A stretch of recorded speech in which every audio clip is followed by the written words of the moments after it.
त्यासाठी घेतला 1 वाटी दही, आल्याचा रस, पुदिना, कोथिंबीर, साखर, काळं मीठ, साधं मीठ आणि जिऱ्याची पावडर. जिरं भाजून त्याची पावडर बनवली. आता आपण एका पातेल्यामध्ये दही ओतून घेऊया. त्यात घालायचे थंड पाणी.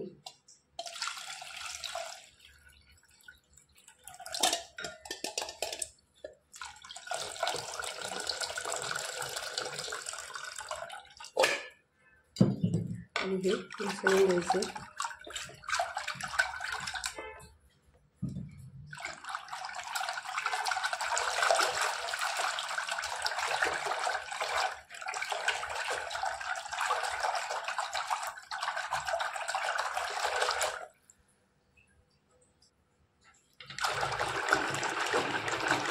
आता आपण हे छान फेटून घेतलं.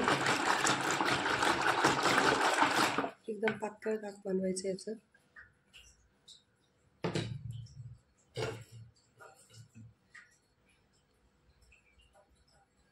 आता याच्यामध्ये टाकूया सगळे वस्तू घेतलेल्या.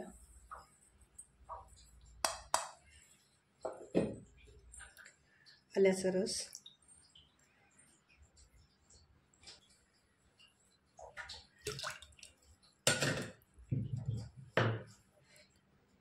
त्याच्यात टाकूया आपण ही पुदिना, कोथिंबीर आणि याला परत मिक्स करून घेऊया.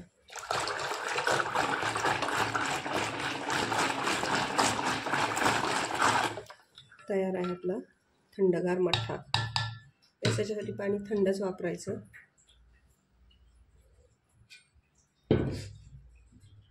आता हा आपण ओतून घेऊया ग्लासमध्ये.